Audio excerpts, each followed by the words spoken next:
आपलं सगळ्यांचं मी शिवसेना भवन येथे स्वागत करत आहे। मोठ्या संख्येत आपण आलेला आहात। कदाचित आपल्याला वाटत असेल राजकीय विषय आहे। अर्थात ह्या आठवड्यात अनेक घडामोडी झाल्यात ज्या चर्चा करण्यासारख्या आहेत। कदाचित जो मी विषय घेत आहे तो तुमच्या हेडलाईन्सवर आला असेल नसेल मला माहिती नाही। याच आठवड्यात आपल्याला आठवत असेल 30 मेला जवळपास 21,000 कोटी आपल्या स्टॉक मार्केटमधून FISनी पुल आउट केलेले आहेत। CBSE असेल, नीट असेल, हे सगळे विषय आहेत। काल परवाकडेच दिल्लीची आग असेल भयानक, ती घडलेली आहे। महागाईवर आमची रोज आंदोलनं सुरू आहेत। आजच पेपरमध्ये आणि सगळ्या बातम्यांमधून आम्ही पाहतोय राजेश मेहता नावाची एक जी व्यक्ती आहे, 15 लाख कोटीचा जवळपास घोटाळाच हेच म्हणावं लागेल आपल्याला। त्याच्यात LICचे 1600 कोटी बुडलेले आहेत। रुपयाची किंमत ढासळत चाललेली आहे। आणि हे सगळं होत असताना साधारणपणे सरकारकडून उत्तर कुठेही येत नाही। पण आजचा जो विषय तो फार महत्त्वाचा घेतलेला आहे मी विषय, कारण आपण इथे येत असताना मुंबईत कधी नाही अशी उष्णता आपल्याला जाणवली असेल। उन्हाळा तर आहेच, समजू शकतो आपण उन्हाळा। आत्तापर्यंत पाऊस पडायला पाहिजे नाही पडायला पाहिजे अंदाज जो लागतो ते डिपार्टमेंटचं खरं ठरतं खोटं ठरतं, पण आजचा जो उन्हाळा आहे, आजची जी उष्णता आहे ती एवढी भयानक आहे, आपल्याला वाटते की लू सुटलेली आहे। आणि आपण उत्तरेतल्या कुठच्या राज्यात आहोत जिथे उष्णतेच्या वेळी जसं एक आपल्याला वातावरण तसं वाटत आहे। पण हे सगळं अचानक घडलेलं नाही आहे। हे अनेक दिवस अनेक वर्ष आम्ही याच्यावर बोलत आलेलो आहोत, विषय मांडत आलेलो आहोत, लढत आलेलो आहोत, झगडत आलेलो आहोत। काल परवाकडेच आपण पाहिलं असेल, आम्ही मुंबईतली जी कांदळवनं आहेत 45,000 कापली जातात त्याच्या विरोधात आंदोलन तर केलंच, पण गोराईमध्ये आम्ही जे मॅनग्रोव्ह पार्क केलं त्याचं उद्घाटन करा ह्याच्या मागे लागलं आणि त्याच्यासाठी पण आंदोलन केलं। आज जो आपल्यासमोर विषय आणत आहे तो हाच आहे की गडचिरोलीमध्ये एका टायगर कॉरिडॉरमध्ये मायनिंगसाठी परवाने दिले जात आहेत। आम्हाला सगळ्यांना माहिती आहे, आपल्याला देखील माहिती आहे की मायनिंग हे अनेकदा जंगलांमध्येच होतं, जंगलाच्या आसपासच्या परिसरात होतं। तिथे ही जी एक नॅचरल वेल्थ असते, नॅचरल रिसोर्स असतात त्या आजूबाजूच्या परिसरात असतात। पण हे जे चाललेलं आहे, हा प्रकार जो चाललेला आहे तो एवढा भयानक चाललेला आहे आणि राज्य सरकार आणि केंद्र सरकार कसा ताळमेळ नाही आहे, कशी सांगड घातली जात नाही आहे, कशी एकमेकांच्या परवानग्यांसाठी पण थांबत नाही आहेत, एखाद्या उद्योगपत्यांना देण्यासाठी कशी ही रेस लागली आहे ह्याची क्रोनॉलॉजी आपण समजून घेणं गरजेचं आहे। आपण पाहिलं असेल अरावलीबद्दल तर विषय घेतलेलाच आहे। तिकडच्या स्थानिक जनतेने रस्त्यावर उतरून आंदोलन केलं, चिपको आंदोलनसारखं आंदोलन केलं। महिला असतील, पुरुष असतील, लहान मुलं असतील, वयोवृद्ध असतील, सगळे उतरले आणि त्याच्यासाठी आंदोलन केलं। अरावली वाचवण्याचा प्रयत्न केला आणि सरकारला त्या निर्णयावर मागे जायला लागलं। अंदमानबद्दल तर चर्चा जोरात सुरू आहे। अंदमान नष्ट झालं, तिकडची जी एक नैसर्गिक संपत्ती ती नष्ट झाली तर काय राहणार नेमकं त्या बेटांवर, हा देखील एक प्रश्न उपस्थित होतो। मागच्याच महिन्यामध्ये नाही तर त्याच्या थोड्या आधी म्हणजे मे आणि एप्रिलच्या महिन्यामध्ये चंद्रपूरचे लोहार डोंगरीची एक माईन उघडणार होते। तीही ताडोबा आणि अजून एका टायगर रिझर्वच्या बरोबर टायगर कॉरिडॉरमध्ये होती। मी तो विषय अधिवेशनात घेतला, तिथे बंडू धोत्रे आमचे मित्र ते उपोषणाला बसले आणि सरकारला त्याच्यावर मागे जायला लागलं।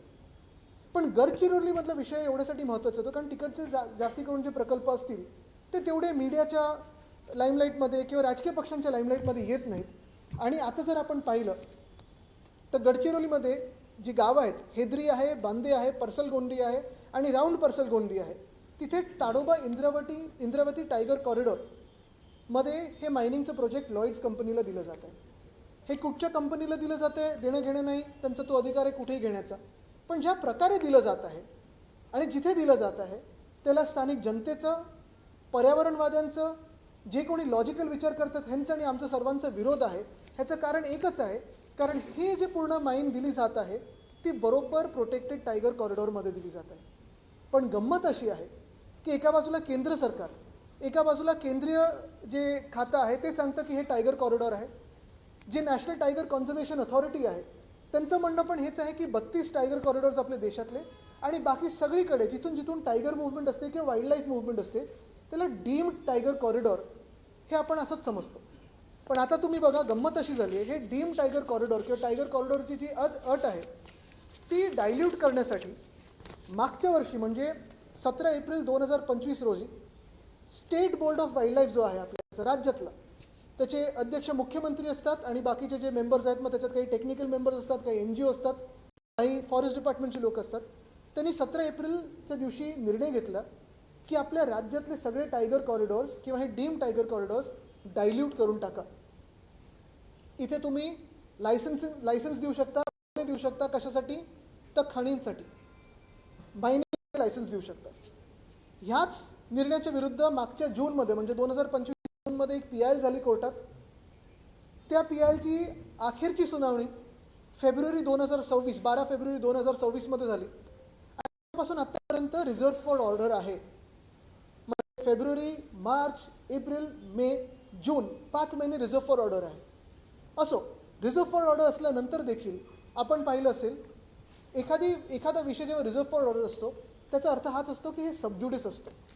सबज्युडिस असताना देखील ह्या 28 तारखेला म्हणजे 28 एप्रिल 2026ला PCCF श्रीनिवास रेड्डी नावाचे आहेत, प्रिन्सिपल कॉन्झर्वेटर ऑफ फॉरेस्ट, त्यांनी पत्र दिलेलं आहे किंवा कारण त्यांना अर्थात विचारलं गेलं की ही जमीन आपण मायनिंगसाठी देऊ शकतो का. हे त्यांचं पत्र आहे 28/4/2026. ह्याच PCCFच्या पत्रामध्ये जे त्यांनी ॲडिशनल सेक्रेटरी फॉरेस्टनं दिलेलं आहे त्याच्यात त्यांनी सांगितलं आहे की आफ्टर एक्झामिनिंग द प्रोव्हिजन्स वगैरे जी काही तांत्रिक भाषा असते ती सगळं करून त्यांनी सांगितलेलं आहे की हा डीम टायगर कॉरिडॉरमध्ये येत आहे आणि ह्याच्यासाठी आपल्याला नॅशनल टायगर अथॉरिटी आणि बोर्ड ऑफ वाईल्ड लाईफ जायला लागेल. हे ह्या 28 तारखेच्या पत्रामध्ये लिहिलेलं आहे. 28 एप्रिल. आता हे झालं तरी सरकारला घाई लागली होती. बरं, हे पण सरकारला माहिती की जर हा सगळा जो प्रकल्प आहे किंवा हे जे सगळा हा जो प्रस्ताव आहे तो केंद्राकडे गेला, कदाचित उशीर येऊ शकतो, कदाचित नाकारला जाऊ शकतो, कारण हा ताडोबा आणि इंद्रावती जे 2 टायगर रिझर्व आहेत त्याच्या कॉरिडॉरमध्ये. परत ताडोबा म्हणजे आपण जगाला सांगतो की जर तुम्हाला हमखास वाघ बघायचं असेल तर ताडोब्यामध्ये या, महाराष्ट्रातलं आमचं पर्यटन बघा, आमचं पर्यावरण बघा, आमचे वाघ बघा. कुठे जायला सांगतो आपण? ताडोब्यामध्ये. हेच बरोबर 13/2026चं पत्र आहे ह्याच PCCFचं, ज्यांनी आता लिहिलेलं आहे चीफ कॉन्झर्वेटर फॉरेस्ट यांना गडचिरोली सर्कलच्या, की हे सगळं ठीक आहे, मी आधी पत्र लिहिलं होतं, पण एखादा रिपोर्ट असा येतो, it has also been reported that the project area does not fall within tiger corridors delineated in NTCS tiger population report. म्हणजे काय तर म्हणजे जो एप्रिलमधलं पत्र आहे त्यालाच विरोधाभास म्हणजे हे पत्र येतं आणि ह्या पत्रामध्ये सांगितलं जातं की कुठचं तरी ह्यांनी रिपोर्ट पाहिलेला आहे ह्याच PCCFनी की आता ते टायगर कॉरिडॉर नाही आहे.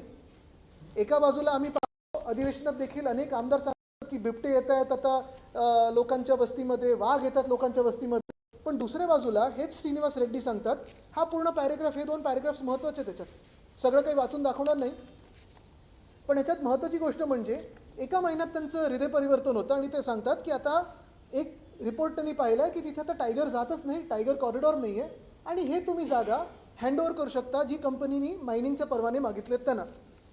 आणि मग सगळ्यात धक्कादायक गोष्ट म्हणजे त्याच महिन्याच्या 21 तारखेला त्यांनी एक पत्र दिलेलं आहे की आधीचं जे पत्र आहे म्हणजे 28 एप्रिलचं जे पत्र, ज्याच्यात त्यांनी सांगितलं होतं की हा टायगर कॉरिडॉर आहे, एक्झामिन करायला लागेल, केंद्र सरकारकडे पाठवायला लागेल, त्याच्यात त्यांनी पत्र मस्त देऊन टाकलेलं आहे 21 मे 2026चं.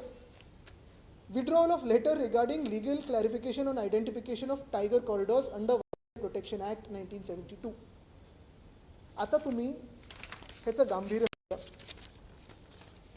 एक खाण किंवा एखादी माईन घेण्यासाठी एक कंपनी परवानगी मागते. ती परवानगी ऑफकोर्स जसं की प्रोसेस आहे ती स्टेट बोर्ड ऑफ वाईल्ड लाईफकडे जाते. State board of wild life मागच्या वर्षीच्या एप्रिलमध्ये सांगतं की नाही, आता सगळे जे काही टायगर कॉरिडॉर्स आहेत ते आपण रेकग्नाइज करायचेच नाहीत, ओळखायचेच नाहीत, ते रद्द झालेले आहेत, आपण प्रथेप्रमाणे जायचं किंवा आपली नवीन एक प्रथा आपण इथे सुरू करूया आणि तुम्ही कोणालाही जमीन देऊ शकता.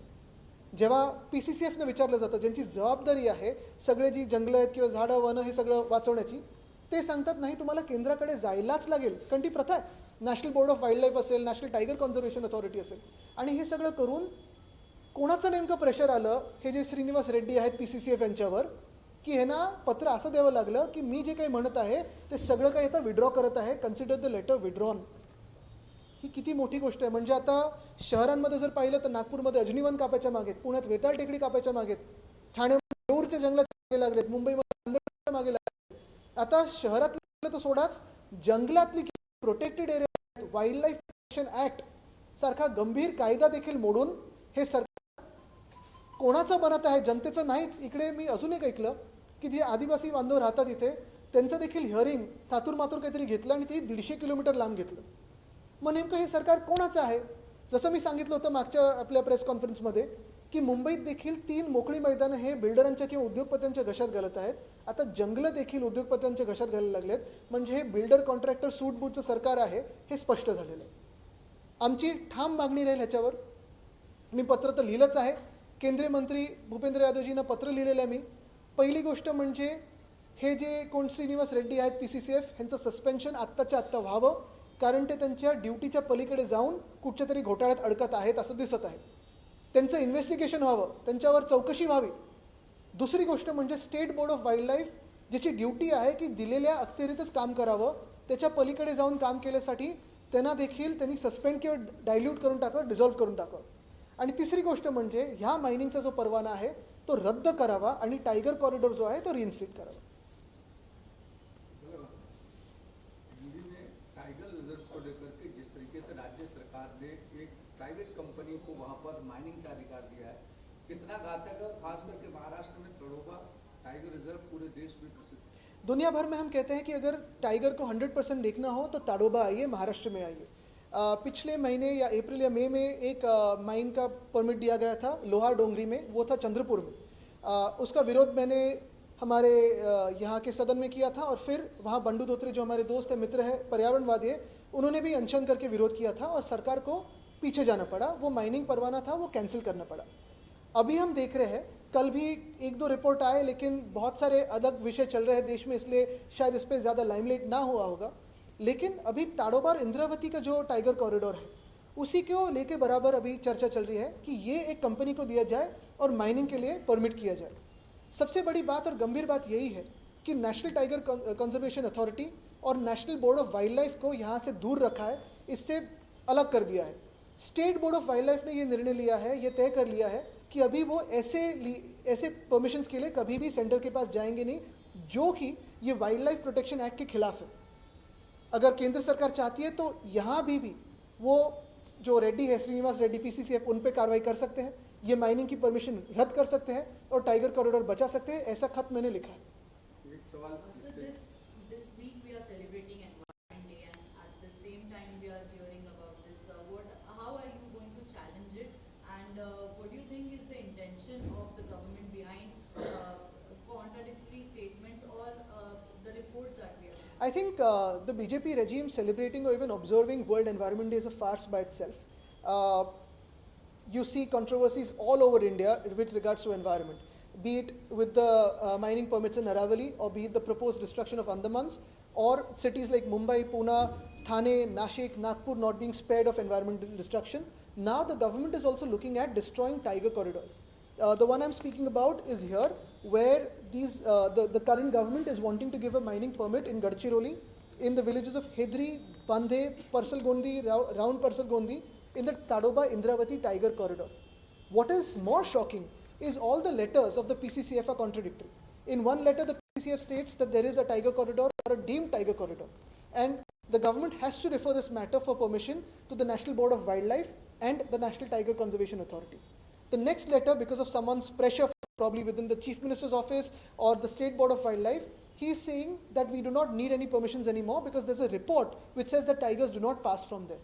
And now what is even more grave and dangerous is that the State Board of Wildlife has diluted the tiger corridors and the definition of tiger corridor, furthermore stating that they do not need to go to the national authorities.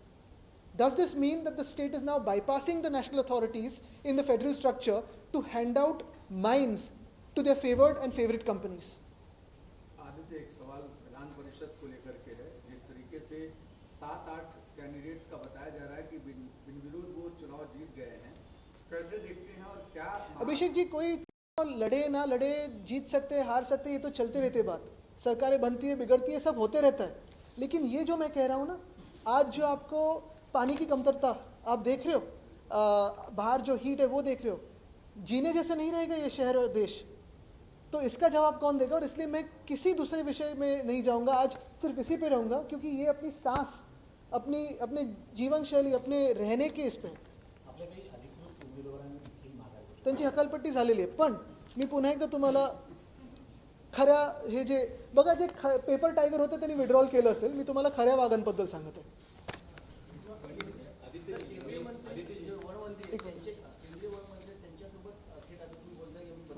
बघा, मी पत्रव्यवहार केलेला आहे आणि त्यांना सांगितलं की तुम्ही चौकशी लावा. अपेक्षा हीच आहे की ते लावतील, कारण ह्याच्यात त्यांना देखील डावललं गेलेलं आहे, त्यांच्या खात्याला डावललं गेलेलं आहे कुठच्याही फेडरल स्ट्रक्चरमध्ये.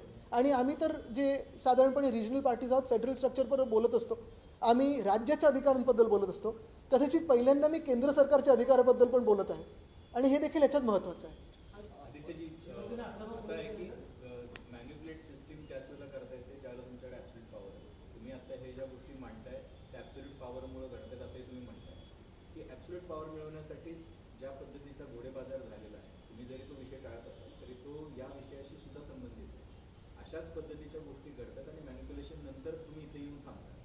तर तुम्हाला असं वाटत नाही की ज्या पद्धतीचे उमेदवार महाविकास आघाडीने पण दिले, ज्या पद्धतीचे उमेदवार सगळ्या पक्षातल्या उमेदवार म्हणजे तिन्ही पक्षातल्या उमेदवारांनी माघार घेतल्याच्या घटना घडल्या, तुमच्या पक्षातल्या राष्ट्रवादीच्या, पुण्याच्या आणि सोलापूरच्या, तर असे उमेदवार शोधणं सुद्धा कठीण झालंय का? आणि काय कशामुळे माघार घेतात? मला वाटतं तुम्ही ॲब्सोल्यूट पॉवरचं जे बोलताय ना, ती पॉवर कोण कोणासाठी वापरतं हे फार महत्त्वाचं आहे.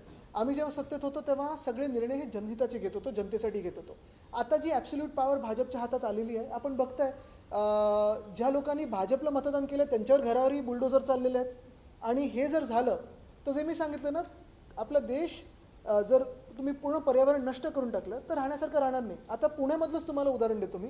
पुण्यामध्ये सत्ता तर आली भाजपची आणि तिथे आल्यानंतर वेताळ टेकडी असेल किंवा रिव्हरफ्रंट डेव्हलपमेंट असेल हे तोडायला निघालेले आहेत. नागपूरमध्ये भाजपची सत्ता आहे, अजनीवन तोडायला निघालेले आहेत. ठाण्यामध्ये भाजपची सत्ता आहे आणि मिंदेंची सत्ता आहे, येऊरचा तोडून फायदा घेऊन बिल्डरांना देत आहेत. मुंबईमध्ये कांदळवन तोडून कोणाला देणार आहेत. मुद्दा हाच आहे की भाजपची सत्ता राबवत आहे, ती सत्ता फक्त आणि फक्त त्यांच्या काही ठराविक उद्योगपती आणि बिल्डर कॉन्ट्रॅक्टर मित्रांसाठी राबवत आहे. ही सत्ता त्यांना लग, पण आम्ही जनतेसाठी लढत राहू आणि ते आम्ही करतो. मग त्याच्यात कोणी माघार घेतली, पुढाकार घेतला तर त्यांचा प्रश्न. Aditya, very importantly, you have spoken about all these issues, but there are very important issues. The same pattern of Maharashtra which has been followed in West Bengal, which has been split and everything which is going on. What is your stand? Because same the Sattawad and everything is happening over there. And second, you are known for Maharashtra for the youth. In the Congress Janata Party, Abhishek Gupta is coming in Delhi. He is very scared of getting arrested and for the Janata for the protest and all. So he also the CJP also asked other parties to come to join. So is Shiv Sena UPT going to join the CJP? What is very important is the Cockroach Janata Party started off as a social media movement, and be it the young, be it from whatever age group, you see a huge following for that. Obviously, people want something different. People want a fresh face. This is a movement which is without a face. Kudos to Abhishek Dipke, who's coming from there. The very first thing is, I don't think he's scared. If he was scared, he wouldn't have come back. But the question is, how scared is the government? If the government is actually scared of one person running a social media account and the youth following legitimate questions, then the government will go and arrest him at the airport itself. So this is not a test of Dipke, this is a test of the government, which may or may not arrest him. It depends on how scared the government is. Also, the young boys from the CBSE batch of this year, Sarthak and the other young kids who actually exposed the system, for which again, for this exposure, the government has rewarded the officers instead of punishing them. So this goes on. Sorry, तुमचा पहिला प्रश्न काय होता? First question about the West Bengal. West Bengal आता contempt किती होऊ शकतो?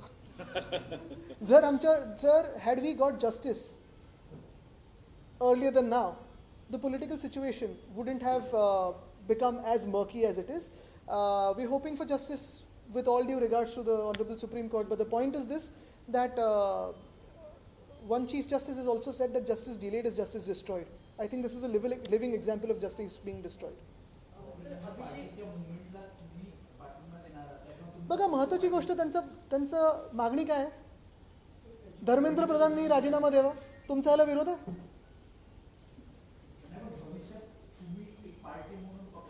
ह्याला कोणी विरोध करू शकतं का? धर्मेंद्र प्रधानांनी राजीनामा द्यावा. किंवा आज निर्मला सीतारामन आहेत कुठे? FIS पुल आउट होत आहेत, रुपये घसरत चाललेला आहे, 15 लाख कोटीचा स्कॅम समोर आलेला आहे, त्याच्यात LICचे 1600 कोटी बुडलेले आहेत.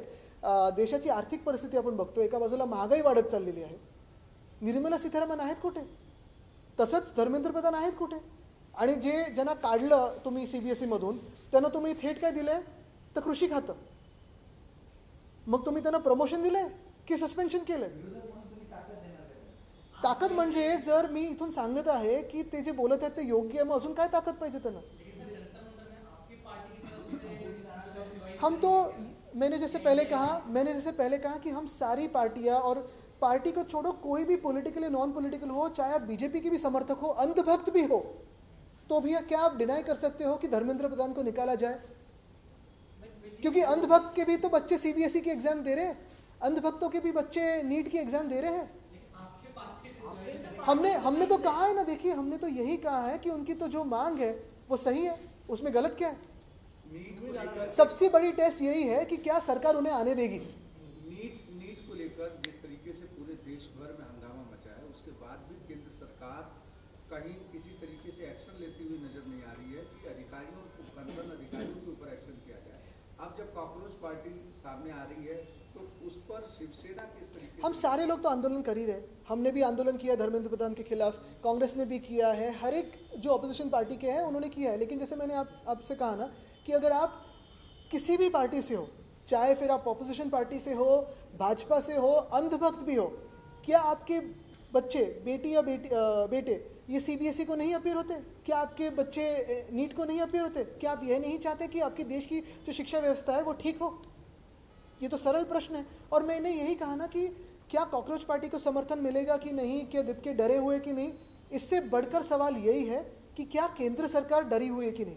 अगर केंद्र सरकार को डर नहीं है तो दीपके करेगी जंतर मंतर आने के लिए, अगर डर है तो एयरपोर्ट को ही अरेस्ट कर लेगी। धन्यवाद।